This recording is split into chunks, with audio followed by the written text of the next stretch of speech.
वरना आपके इस इलाके में देखिए बहुत ही दर्दनाक हादसा हुआ। जो लोग ट्रेन पर बैठे थे उन्हें पता नहीं था, कोई अपने बाप से मिलने जा रहा था, कोई अपनी माँ से मिलने जा रहा था, कोई कमाने जा रहा था, कोई कमा कर लौट रहा था, कोई अपने घर जा रहा था, कोई परदेश जा रहा था, कोई अपने रिश्तेदारों से को छोड़ कर जा रहा था, कोई अपने रिश्तेदारों से मिलने जा रहा था। किसी के घर में खुशियां थी कि आज मेरे घर मेरा बाप आ रहा है, किसी के घर को सजाया गया था कि आज मेरे घर में मेहमान आ रहे हैं, किसी कंपनी के मालिक को इंतजार था कि आज मेरे कंपनी में काम करने वाला आ रहा है। लेकिन हर जगह इंतजामात हो रहे थे, लोगों का इंतजार हो रहा था, बच्चे इंतजार कर रहे थे कि आज अब्बू आ रहे हैं। एक औरत इंतजार कर रही थी, आज मेरा शौहर आ रहा है, मेरी जिंदगी का साथी आ रहा है। घर को संवारा जा रहा था, खुद को संवारा जा रहा था, यानी जो जहां जा रहा था वहां के लोग इंतजार कर रहे थे। लेकिन जाने वाले को नहीं पता था, जाने वाले को नहीं पता था कि आज कंपनी का मालिक मुझे इंतजार तो कर रहा, लेकिन हम वहां तक आज नहीं पहुंच पाएंगे। जाने वाला नहीं सोचा था कि मेरी बीवी इंतजार कर रही है, घर को आज मैं साफ करके रखा होगा, है ना, बच्चे हमारी खुशियां मना रहे होंगे। उसको नहीं पता होगा कि आज हम बच्चों से नहीं मिल पाएंगे, आज हम अपनी बीवी से नहीं मिल पाएंगे। मुद्दतों से छूटा हुआ बेटा जो माँ से दूर होगा, आज जब लौट रहा होगा चेन्नई से, बंगाल जा रहा होगा, उड़ीसा जा रहा होगा, बिहार जा रहा होगा, है ना, किसी भी स्टेट में जा रहा होगा, किसी भी इलाके में जा रहा होगा, तो वो बूढ़ी माँ एक इंतजार करती होगी कि 6 महीने के बाद मेरा बेटा आज मेरे घर वापस आ रहा है। लेकिन वो बेटा रास्ते में रह गया, माँ का अरमान दिल में रह गया। तो इसी का नाम है जिंदगी और मौत। कौन कब किससे बिछड़ जाएगा कोई नहीं जानता, कौन किससे दूर हो जाएगा, कौन किससे छूट जाएगा, किसी को नहीं पता। यहाँ तो जलसा हर साल होता है, गौसे आजम के विलादत के मौके पर होता है। अगले साल कितने लोग इस जलसे में थे, इस बार वो यहाँ पर नहीं होंगे, इस दुनिया से रुखसत हो गए होंगे। स्टेज तो हर साल की तरह इस बार भी सजा, कुर्सियां तो हर साल की तरह इस बार भी लगी, शामियाना पिंडाल हर साल की तरह इन साल भी लगा। लेकिन चंद वो लोग ऐसे होंगे जो अगले साल थे लेकिन इस साल अपने कब्र में, और वहीं से वो इस मंजर को देखकर तड़प रहे होंगे। मौला, गुज़श्ता साल मैंने नाते नबी की महफिल में शिरकत की थी, गौसे आजम के विलादत के कॉन्फ्रेंस में मैं शरीक हुआ था, उलमा शोरा के जबान से मैंने तकरीर सुनी थी, नातो मनाकिब सुने थे। मौला, एक रात की और जिंदगी तू अता कर देता तो आज भी हम उस मोहल्ले में, कसाब मोहल्ले में जिक्र विलादत गौसे आजम की महफिल में हम शामिल हो जाते। जब मस्जिदों में लोग नमाजी जा रहे होते हैं तो वो मुसलमान कब्र के अंदर तड़पता है, मौला आज मेरे मोहल्ले का मुसलमान जुमा की नमाज अदा करने जा रहा है। परवरदिगार आलम, आज मेरे मोहल्ले के नौजवान जोहर की नमाज अदा करने जा रहे हैं, असर की नमाज अदा करने जा रहे हैं, मगरिब की नमाज अदा कर जाते हैं। मौला एक दिन की जिंदगी तू और अदा कर दे, मैं भी मस्जिद में जाकर जोहर की नमाज पढ़ लूं, मैं भी जाकर असर की नमाज पढ़ लूं, मैं भी जाकर मगरिब की नमाज पढ़ लूं। यानी इंसान जब जमीन पर है, इंसान जब जमीन पर है तो कोई एहसास नहीं है। इंसान के जिस्म के अंदर जब तक रूह है तो किसी चीज की फिक्र नहीं है। आज वो ट्रेन हादसे में जो लोग मरे, क्या वो अपने कब्रगाह के लिए वो जमीन खरीद कर गए? इंसान सारी चीज खरीद लेता है, इंसान सारी चीज खरीद लेता है, पहनने के लिए कपड़ा खरीद लेता है, चलने के लिए पाँव में चप्पल खरीद लेता है, आंख की रोशनी कम हो गई तो चश्मा खरीद लेता है, वक्त देखने की जरूरत हुई तो घड़ी खरीद लेता है, अगर सफर करने की जरूरत हुई तो गाड़ी खरीद लेता है। यानी जिंदगी की सारी चीजों को जरूरत के मुताबिक खरीद लेता है। लेकिन जहां हमेशा रहना, जहां हमेशा उसको कब्र के अंदर रहना है, उस कब्र की जमीन को कोई इंसान नहीं खरीदता। सारी चीज पैसे से खरीद रहे, लेकिन जहाँ हमेशा हमें जिंदगी गुजारना, वो जमीन मुफ्त में मिल रही है, वो जमीन फ्री में मिल रही है, कोई नहीं खरीदता कब्रिस्तान की जमीन को कि हाँ ये 2 गज की जो जमीन है ये मुझे दे दो, मैं इसकी कीमत दे रहा हूं। आज मरने वाले वो लोग जिनको कफन भी नसीब नहीं हुआ, जिनको कब्र भी नसीब नहीं हुई, जिनको अपने मोहल्ले का कब्रिस्तान भी नसीब नहीं हुआ, जिनको अपने इलाके का जिसमें उनके आबा व अजदाद दफन थे वो कब्रिस्तान भी उनको नसीब नहीं हुआ। उस रब की बारगाह में अपने आप को झुकाओ और झुकाकर उस रब की बारगाह में दुआ करो, परवरदिगार आलम मौत तो सबको आनी है, मरना तो सबको है, लेकिन मौला ऐसी मौत न देना कि मैं अपने कब्रिस्तान में दफन न हो सकूं। मौला ऐसी मौत न देना कि मुझे कफन भी न मिल पाए। मौला मुझे ऐसी मौत न देना कि लोग मेरा जनाजा भी नहीं पढ़ पाए। मौला मौत तो है, मौत तो आएगी, लेकिन मौला मुझे ऐसी मौत देना कि मुझे कफन भी नसीब हो जाए, मुझे जनाजे की नमाज भी लोग अदा करने वाले मिल जाए, और मेरे मोहल्ले के कब्रिस्तान में मुझे जगह भी मिल जाए। आपका रब कहता है जब तुम्हें एहसास होगा, आपका रब कहता है जब तुम्हें एहसास होगा, जब तुम्हें फिक्र होगी, जब तुम्हारी चाहत होगी, तो हम तुम्हें कफन भी नसीब कर देंगे, तुम्हारे मोहल्ले के लोगों को जमा करके तुम्हारे जनाजे की नमाज भी पढ़वा देंगे, और मोहल्ले में कब्रिस्तान में जगह भी तुम्हें मिल जाएगी, लेकिन चाहत होगी तब। तो अब उस रब को राजी करने के लिए आपने जिक्र रसूल की महफिल सजाया। यकीनन हमसे जो बात हो रही थी कमेटी के बच्चों की, बड़े मायूस बच्चे थे। होता भी यही है कि मेहनत इंसान करे और बारिश हो जाए, ये कुदरत का निजाम है। अभी फुलवार में प्रोग्राम हुआ था, सब यही लोग थे, मूसलाधार बारिश 1.5-2 घंटा हुई, और लोग उसी बारिश में बैठे जिक्र रसूल सुन रहे थे। उस कॉन्फ्रेंस का नाम था सरकार मिल्लत कॉन्फ्रेंस। इस कॉन्फ्रेंस का नाम है सरकार विलादत सरकार गौसे आजम कॉन्फ्रेंस।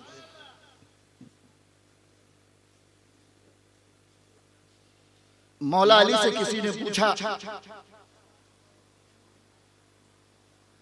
कि रब्बे कायनात जिसने हमें और आपको पैदा किया, खाना भी मुझे देता है, कपड़ा भी देता है, सारी चीज वो मुझको अता कर रहा है, तो मौला अली आप ये बताए कि रब नाराज भी होता है? मेरे मौला अली ने कहा हाँ अल्लाह नाराज भी होता है। तो लोगों ने सवाल किया कि रब नाराज होता है तो पता कैसे चलेगा? रब नाराज होता है तो पता कैसे चलेगा? इंसान नाराज एक दूसरे से होता है। आपके मोहल्ले के इमाम साहब हमसे नाराज हो, हम इनको सलाम करिए, जवाब नहीं देंगे, हमें एहसास हो जाएगा ये हमसे नाराज है। आप बस्ती में हैं, एक दूसरे मुसलमान हैं, पड़ोसी हैं, रिश्तेदार हैं, मोहल्ले वाले हैं, एक दूसरे को सलाम किया, उसने जवाब नहीं दिया, आपको एहसास हो गया वो नाराज है, किसी बात पर वो नाराज हो गया। आपने बुलाया चाय पीने के लिए, वो नहीं आया, आप समझ गए कि नाराज है। तो लोगों ने पूछा मौला अली से कि इंसान से इंसान नाराज होता है तो पता चल जाता है, उसकी एक्टिविटी से पता चल जाता है, उसकी हरकत से पता चल जाता है, लेकिन रब नाराज होता है तो कैसे पता चलेगा? ऐसा तो नहीं कि रब नाराज हो गया तो आज खाना नहीं देगा मुझको, या वो नाराज हो गया तो आज हमारे को पहनने के लिए कपड़ा नहीं देगा। तो मौला अली ने कहा कि रब के नाराज होने की बहुत सारी निशानियां हैं, उसमें से एक निशानी मौला अली ने बताया कि बेवक्त बारिश हो जाए, बेमौसम बारिश हो जाए, यानी कि बारिश का कोई इम्कान नहीं है। मई का महीना है, जून का महीना है, ये मई और जून के महीने में गर्मी की शिद्दत होगी, सूरज में तपिश होगी, कोई सोच भी नहीं सकता कि मई के महीने में भी बारिश हो जाएगी। तो मौला अली ने कहा बेवक्त बेमौसम बारिश हो जाए तो समझो कि तुम्हारा रब तुमसे नाराज है। ये एक पहचान बताया। दूसरी पहचान मौला अली ने बताया कि तुम्हारा हाकिम अगर जाहिल हो, तुम्हारा हाकिम अगर जाहिल हो, अनपढ़ हो, तो समझ जाओ कि तुम्हारा रब नाराज है। आज बारिश हो गई, मौला अली ने कहा कि बेवक्त बेमौसम बारिश हो जाए तो समझो रब नाराज है। हमारे यहाँ बिहार में तो पूरा मई बारिश नहीं होती, क्योंकि हमें पता है ये तो गर्मी का महीना है। आप समंदर के बगल में है इसलिए बारिश हो गई, लेकिन मौला अली ने पहचान बताया कि बगैर मौसम के बारिश हो जाए तो रब नाराज है। तो अगर आज बारिश हो गई तो हम इस बात का तसव्वुर कर लें कि रब हमसे नाराज है, चाहे वो हो या ना हो, चाहे वो हो या ना हो। लेकिन हमें ये सोच लेना चाहिए कि बेमौसम बरसात हो गया, बारिश का महीना नहीं है, बरसात का महीना नहीं है, लेकिन बारिश हो गई तो रब हमसे लगता है नाराज है। तो अब उसको राजी करने के लिए हमें करना क्या होगा? उसको राजी करने के लिए हमें करना क्या होगा? चचा नाराज होते हैं तो भतीजा माफी मांग लेता है, अब्बा नाराज होते हैं तो बेटा माफी मांग लेता है, अम्मा नाराज होती है तो बेटा माफी मांग लेता है, शौहर नाराज होता है तो बीवी माफी मांग लेती है। तो अब अल्लाह नाराज है तो फिर अल्लाह से माफी मांगो, फिर उसके बारगाह में अपने सर को झुकाकर उसके सामने माफी मांग लो कि मौला तू राजी है कि नहीं है मुझे नहीं पता, लेकिन मौला अली के कौल के मुताबिक बेमौसम बरसात हो गया तो हमें लगता है कि तू नाराज है। आज हम तेरे घर में आ गए और तेरे घर में आकर हमने अपने सर को तेरे सामने पटक दिया, अब तुझसे माफी मांगते हैं कि अगर कोई गुनाह मुझसे हो गया, कोई खता मुझसे हो गई, कोई गलती मुझसे हो गई तो माफ कर दे। तो वो आपका रब कहता है कि कितना बड़ा गुनाहगार इंसान हो, कितना बड़ा गुनाहगार इंसान हो, अगर वो माफी मांग लेता है तो हम माफ कर देते।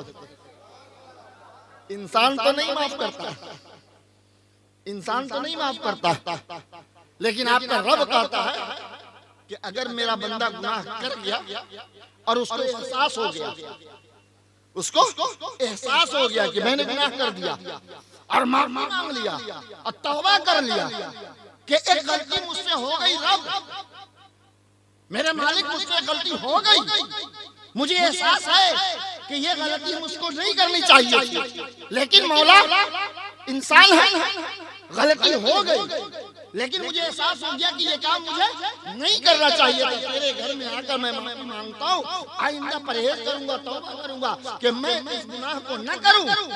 रब कहता है कि मैं माफ कर दूंगा, रब कहता है माफ कर दूंगा। वातसिमू बिहब्लिल्लाहि जमीअन वला तफर्रकू, ये आपका रब आपको कह रहा है। अल्लाह की रस्सी को मजबूती से पकड़े रहो, बगैर कोई तफरका, बगैर कोई झगड़ा, बगैर कोई लड़ाई के। अल्लाह की रस्सी को थामे रहो, पकड़े रहो, कोई झगड़ा करने की जरूरत नहीं है, कोई नफरत, कोई तफरका के नहीं। अल्लाह की रस्सी को मजबूती के साथ थामे रहो, ये आपका रब कर रहा है कुरान मुक़द्दस में, वातसिमू बिहब्लिल्लाहि जमीअन वला तफर्रकू। अब इतने लोग यहाँ से वहां तक बैठे हुए हैं, अब हम आपसे ये सवाल करें कि आपका रब कह रहा है कि अल्लाह की रस्सी को मजबूती से पकड़े रहो, बगैर कोई झगड़ा, बगैर कोई लड़ाई, बगैर कोई नफरत के। तो ये अल्लाह की रस्सी कहाँ है? किसी ने देखा? इतने लोग बैठे, कोई नहीं कहेगा कि मैंने अल्लाह की रस्सी को नहीं देखा। अब आप ही हमसे उल्टा सवाल कर ले कि आप ये कह रहे हैं कि अल्लाह कहता है कि अल्लाह की रस्सी को मजबूती से पकड़े रहो, तो उसकी रस्सी तो नजर ही नहीं आ रही है, कैसे हम पकड़े? तो यही सवाल हजरत अल्लामा अस्कलानी रज़ियल्लाहु ताला अन्हु से उस जमाने के लोगों ने सवाल किया कि रब कहता है कि अल्लाह की रस्सी को मजबूती से थामे रहो, पकड़े रहो, कोई लड़ाई झगड़ा नहीं, पकड़ लो, मजबूती से पकड़ लो, ये अल्लाह की रस्सी है कहाँ? तो हजरत अल्लामा अस्कलानी ने कहा अल्लाह की रसूल मोहम्मद मुस्तफा सल्लल्लाहु ताला अलैहि वसल्लम। अल्लाह की रसूल तुम्हारे आका है, अल्लाह की रसूल तुम्हारे रसूल है, अल्लाह की रसूल तुम्हारे पैगंबर है। मुस्तफा की सुन्नत को, मुस्तफा की शरीयत को मजबूती से पकड़ लो, यही अल्लाह की रसूल। और कोई झगड़ा करने की जरूरत नहीं है, कोई लड़ाई करने की जरूरत नहीं है। हम तो छोटी छोटी बात पे लड़ जाते हैं। अभी हम भद्रक से आए, 2 दिन से भद्रकी में थे, 10, 11, 12 आज भी भद्रकी में थे। अभी जो बच्चे मुझे पहुंचा कर गए हैं वो फोन उससे बताए कि वो कदम बेड़ा में 2 नौजवानों में पूरा मार चल रहा है, लाठी चल रही है। एक मोहल्ले का नाम बताया, दूसरे मोहल्ले का, 2 मोहल्ले वालों में झगड़ा हो रहा है।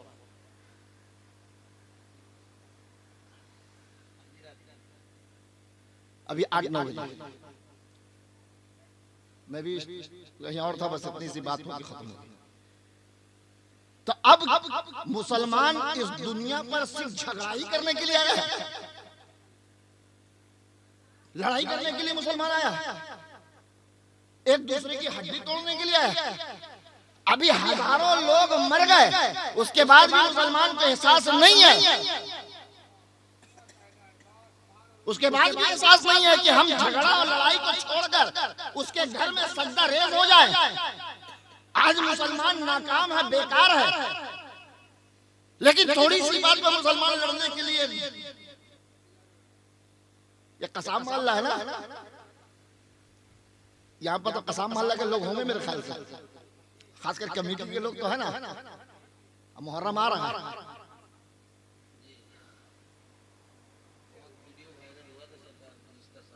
मुहर्रम आ रहा है। किसी कुरान के अंदर, किसी हदीस के अंदर, किसी पीर का कौल, किसी वली का कौल हमें बता दो कि आगे और पीछे का कोई मामला है। अभी तो हम जब ये बच्चे कमेटी मुझे लेकर आ रहे थे तो सारे बच्चे मेरे आगे थे। हमें तो नहीं बुरा लगा कि 10-12 बच्चे सब मेरे गुलाम तो मेरे से आगे जा रहे हैं। हम तो नहीं झगड़ा किया कि नहीं तुम सब पीछे रहो, हम आगे रहेंगे। हम झगड़ा किया नहीं किया, ना आगे आने से कोई फायदा, ना पीछे आने से कोई नुकसान। अब अगर 2-4 बच्चे को हम डांट देते, कमेटी के लोगों को डांट देते, क्या इंतजाम किया? आगे हमें होना चाहिए, इन बच्चों को तुम आगे किया, इसके दिल पर क्या गुजरता? हजरत की मोहब्बत में मैंने ये इतना सजाया, फूल का इंतजाम किया, छाता का इंतजाम किया, और इन बच्चों को बुलाकर इकट्ठा करके एक जगह जमा करके रखा। हजरत बिगड़ गए। नौजवानों, अपने आप को हमेशा अपने आप को सिलेंडर, मुजरिम समझकर अपनी जिंदगी को गुजारो। अपनी जिंदगी को मुजरिम समझकर गुजारो। चूंकि ये हम आपको नहीं कर रहे हैं, ये आपके रसूल ने अपनी जिंदगी को ऐसे गुजारा। मक्के के नौजवानों ने आपके रसूल के ऊपर पत्थर फेंका। मेरे आका चाहते तो वो भी बदले में पत्थर फेंक कर उसे मार सकते थे, लेकिन नौजवानों ने मारा, मेरे रसूल ने बदला नहीं लिया, नहीं मारा। मेरे रसूल की गर्दन में रस्सी बांधकर जिस तरह आप अपने जानवरों को घसीट कर लेकर जाते हैं, चरागाह में लेकर जाते हैं, उसकी जगह पर लेकर जाते हैं, उस तरह से रस्सी बांधकर मक्के के नौजवानों ने मेरे रसूल को घसीटा। जब मेरे रसूल ताकत में आए, उस वक्त मेरे आका कमजोर थे, लेकिन जाती तौर पर, जाहिरी तौर पर मेरे आका कमजोर थे। अगर मेरे आका चाहते तो एक लफ्ज रब की बारगाह में निकाल देते कि परवरदिगारे आलम, जो मुझे घसीट रहा है इसको निस्तो नाबूद कर दो, मिनट नहीं लगता, वो खत्म हो जाता। लेकिन मेरे आका को पता था कि ये ताकत मेरे पास है, लेकिन मेरे रसूल ने दुनिया वालों को ये मैसेज दिया कि लोग जुल्म कर रहे हैं, लेकिन तुम्हारा नबी सह रहा है। लोग पत्थरे मार रहे हैं लेकिन तुम्हारा रसूल बर्दाश्त कर रहा है। लोग रस्सियां गर्दन में डालकर घसीट रहे हैं, तुम्हारा नबी बर्दाश्त कर रहा है। लोग गालियां दे रहे हैं, तुम्हारा रसूल बदला नहीं ले रहा है, जवाब नहीं दे रहा है। ये आज के नौजवानों के लिए मेरे आका ने मैसेज दिया कि कोई आगे जाए, कोई पीछे जाए, कोई तुम्हें गाली दे दे। मेरे आका ने पूछा, मेरे आका से सहाबा ने पूछा, या रसूल अल्लाह, नहीं, मेरे आका ने सहाबा से कहा कि एक दौर ऐसा आएगा कि लोग अपनी मां को गाली देंगे। सहाबा ने पूछा, या रसूल अल्लाह, कौन सा जमाना आएगा कि लोग अपनी मां को गाली देंगे? मेरे आका ने कहा एक जमाना आएगा। तो तमाम सहाबा ने कहा, या रसूल अल्लाह, वो जमाना हम लोग नहीं देखेंगे।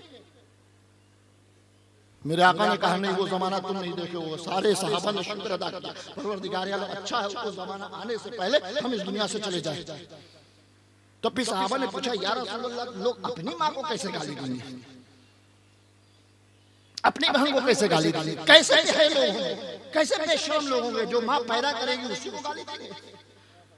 तो अल्लाह के रसूल सल्लल्लाहु अलैहि वसल्लम ने इरशाद फरमाया कि कोई नौजवान किसी नौजवान के माँ को गाली देता है, वो उसकी माँ को गाली नहीं, अपनी माँ को गाली दे रहा है। कोई नौजवान किसी दूसरे मुसलमान की बहन को गाली दे रहा है, वो उसकी बहन को गाली नहीं, वो अपनी बहन को गाली दे रहा है। तुम कहते रहो कि नहीं नहीं, हम अपनी माँ को गाली नहीं दे रहे, पड़ोसी की माँ को गाली दे रहे, तुम्हारी बात नहीं मानी जाएगी। मेरे आका जब फरमा के कह के चले गए कि लोग दूसरी की माँ को गाली देंगे, अपनी माँ को गाली देंगे, बर्दाश्त करना होगा ना, बर्दाश्त करना होगा। मुजरिम बनकर जिंदगी गुजारोगे, मुजरिम बनकर जिंदगी गुजारोगे। लोग गालियां दे रहे, देने दो। लोग अंगलियां उठा रहे, उठाने दो। लोग खिलाफ बोल रहे, बोलने दो। रसूल पाक को छोड़ दो, अपने पीर को देखो, सरकारे मिल्लत को देखो। अंगलियां उठाने वाले अंगलियां उठाते रहे, कभी जवाब नहीं दिया। गालियां देने वाले गालियां देते रहे, कभी जवाब नहीं दिया। पत्थर मारने वाले पत्थर मार के रात में चले जाते थे, कभी जवाब नहीं दिया। क्यों? इसलिए कि अगर सरकार जवाब दे देते तो आज हम ये बात बोलते, तो आप बोलते, जनाब आबिद कादरी साहब, आप बोल रहे मुजरिम बनकर जिंदगी गुजारो। सरकार मिल्लत ने तो पत्थर मारने वाले को पत्थर मारा था, सरकार मिल्लत ने तो गालियां देने वाले को गालियां दी थी, सरकार मिल्लत ने बुरा बोलने वाले को बुरा बोला था। तो नबी के मैसेज के देखो और नबी के खानदान वालों का मैसेज देखो। और तुम उनके हाथ पर मुरीद हो, तुम उनके हाथ पर मुरीद हो, उनसे मोहब्बत करने वाले, उनसे अकीदत करने वाले। ये दिलबर शाही हिंदुस्तान में बहुत शायर है, लेकिन जो सादात और अहले बैत से मोहब्बत ये शायर करता है, दूसरे शायर के अंदर मैंने नहीं देखा है। स्टेज पर बहुत सारे शोरा होते हैं जो हाथ तो चूम लेते हैं, क्योंकि सारे लोग यहां से वहां तक, लेकिन वो मोहब्बत नहीं होती, वो दिखावा होता है। लेकिन इस शख्स के अंदर सच्ची मोहब्बत है सैयदों की, और खासकर खानदाने सैयदना पाक। और बता दिया उसने कि मैंने देखा है सरकारे मिल्लत, और नमाज भी इसने मस्जिद में पढ़ा है। ये तो उन लोगों को जलन और हसद हो गई, चंद वो शोरा है जिनको नसीमी बुलाते नहीं, जिनको नसीमी बुलाते नहीं, उन्होंने इस चिंगारी को एक आग का अंगारा बना दिया और सारे शोरा को डरा दिया। लेकिन मोहब्बत करने वाला कोई जरूरी नहीं है कि जबान से मोहब्बत करे, मोहब्बत तो दिल से होती है ना। नजर से देखी हुई चीज गलत हो जाती है। आप बोलोगे ऐसा कैसे है? ऐसा तो कभी हुआ नहीं। हाँ, होता है।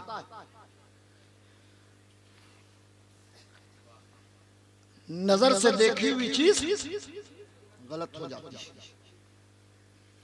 अब मेरा एक जानने वाला बच्चा था, एक जानने वाला बच्चा था, वो किसी के दुकान पर बैठा हुआ था, है ना, छोटे उम्र का बच्चा था। उसको मैंने देखा ऐसे हाथ कर रहा था, मैंने अपनी आंख से देखा। मेरी आंख ने जब देखा तो दिल ने यकीन कर लिया कि ये खाता है खैनी। जब वो मेरे पास आया, मैंने पूछा तुम खैनी खाता है? बोला नहीं। मैं झूठ नहीं बोला। बोला हजरत झूठ नहीं बोल रहा। हम कहा मैंने अपनी आंख से देखा। बोला हजरत आंख से तो देखा है, मलते हुए जरूर देखा होगा, खाते हुए नहीं देखा होगा। मलते हुए तो जरूर देखा होगा, लेकिन खाते हुए नहीं देखा। मैंने कहा हाँ मलते हुए मैंने देखा। कि हजरत मैं धोबी की दुकान पर बैठा हुआ था। कहाँ बैठा हुआ था? धोबी की दुकान पर। इमरजेंसी में उसको पैंट और शर्ट प्रेस करवाना था। वो धोबी खैनी बना रहा था। खैनी जब तक 5 मिनट मला नहीं जाता, उसमें टेस्ट नहीं आता, जायका नहीं आता। तो मैंने उस धोबी से कहा लाओ तुम्हारी खैनी हम मलते हैं, तुम्हारी खैनी हम मल देते हैं जब तक मेरा एक पैंट शर्ट तुम प्रेस कर दो। सरकार वो धोबी की खैनी थी, उसकी खैनी में मल रहा था, मेरा कपड़ा वो प्रेस कर रहा था।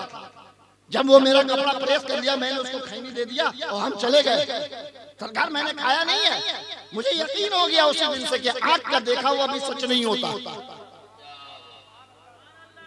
आंख का देखा हुआ भी सच नहीं होता। शराब खाने में बैठने से कोई जरूरी नहीं कि आदमी शराबी। तवाइफ के दरवाजे पर बैठने वाले को कभी नहीं कहा जाएगा कि ये तवाइफ के यहाँ जाता। लेकिन उलमा ने मना किया है, फुकहा ने मना किया है कि शराब नहीं पीते हो कोई बात नहीं, लेकिन तुम्हारे जाने से आवाम में बदजनी पैदा होगी। लोग कहेंगे कि तुम पीते हो, कितनी सफाई तुम दोगे कि नहीं पीते हो? मेरा दोस्त है, मेरा यार है, मेरा पड़ोसी है। एक तो तुम पर इल्जाम और तुम सफाई पर सफाई देते रहोगे। पहली बात तो ये है। और दूसरी बात ये हो जाएगी कि तुम पीते नहीं हो, लेकिन तुमको देख कर अगर 2-4 लोग पीने लगे तो क्या कर? वो जब पी रहा तो मुझे पीने में क्या लगा है? तो इसीलिए उलमा ने कहा कि ऐसी जगहों पर ना जाओ जहां पर जाने से बुराइयों में इजाफा हो जाए, बुराइयों का इजाफा हो जाए। अब बहुत सारे यहाँ पर नौजवान हैं जिनकी शादी हो भी गई होगी, बहुत से बच्चों की नहीं भी हुई होगी। अब हम अपनी जिंदगी तो जी रहे हैं ना। कितने लोग गुटखा खाते हैं? लगभग जितने नौजवान बैठे हैं 50% तो लोग खाते ही होंगे, पूछने की भी जरूरत नहीं। गुटखे के पॉकेट पर लिखा हुआ है कि जो खाएगा उसको नुकसान हो जाएगा, बीमारी हो जाएगी, कैंसर हो जाएगा, लिखता है वो। फिर भी हम खा रहे हैं। नौजवानों, ये आदत हमें कहां से लगी? किसी नबी ने नहीं खाया, किसी पैगंबर ने नहीं खाया, किसी वली ने नहीं खाया, किसी मस्जिद के इमाम ने नहीं खाया, पीर साहबान ने। तो ये फैसला है कि इंसान को बुरी आदत जल्द लग जाती है। इंसानों को बुरी आदत जल्द लग जाती है, अच्छी आदत लगने में एक वक्त लग जाता है। आप खाते हो गुटखा तो अपनी जिंदगी का ख्याल मत करो, अपने जिंदगी के बारे में मत सोचो अपने बारे में। चस्का लगा हुआ मत सोचो, जब तक जिंदा है जिस दिन मौत होगी मर जाएंगे, ये मत सोचो।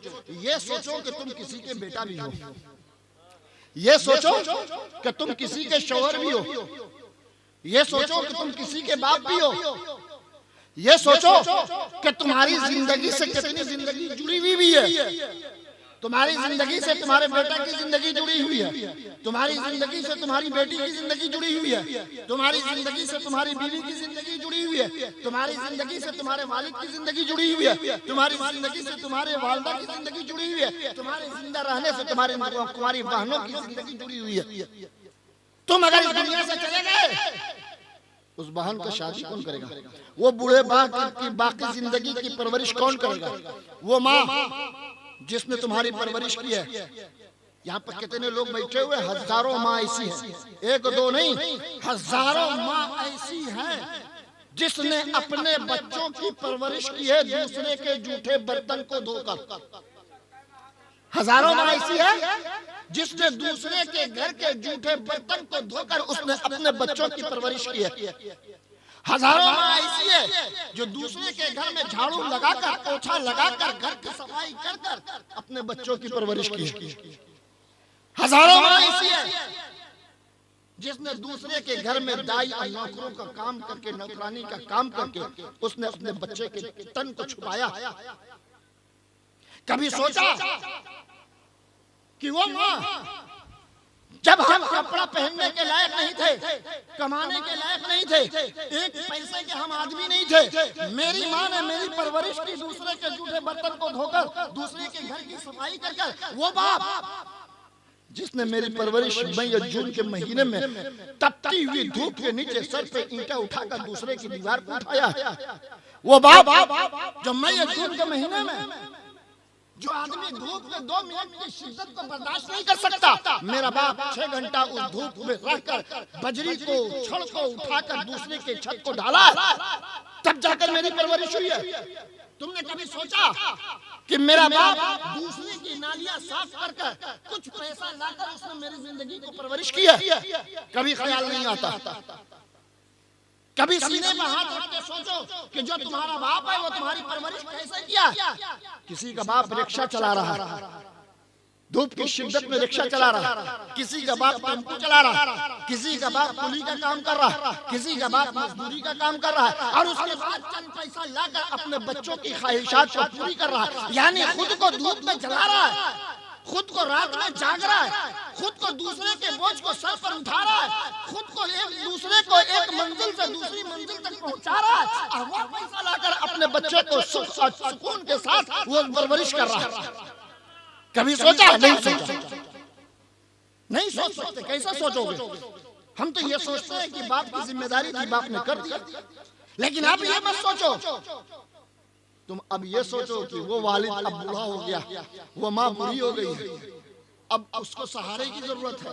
मोहल्ला वाला उसको सहारा नहीं देगा, पड़ोसी उसको सहारा नहीं देगा, रिश्तेदार उसको सहारा नहीं देंगे, अहबाब उसको सहारा नहीं देंगे। अब अगर हमें माँ को सहारा की जरूरत है, बाप को सहारा की जरूरत है, बाप को कपड़े की जरूरत है, माँ को तन छुपाने की जरूरत है, वालिदैन को खाने और पीने की जरूरत है, वालिदैन को छत की जरूरत है, साए की जरूरत है, तो अब इनको कोई सहारा नहीं। मैं बेटा हूँ, मैं सहारा बनूंगा। सहारा कब बनोगे? जब तुम्हारी सेहत ठीक रहेगी तब तो, जब बदन में तंदुरुस्ती रहेगी तब तो, जब बदन में ताकत रहेगी तब तो मेरे दोस्तों, गौसे आजम की विलादत के मौके पर आप हाजिर हो।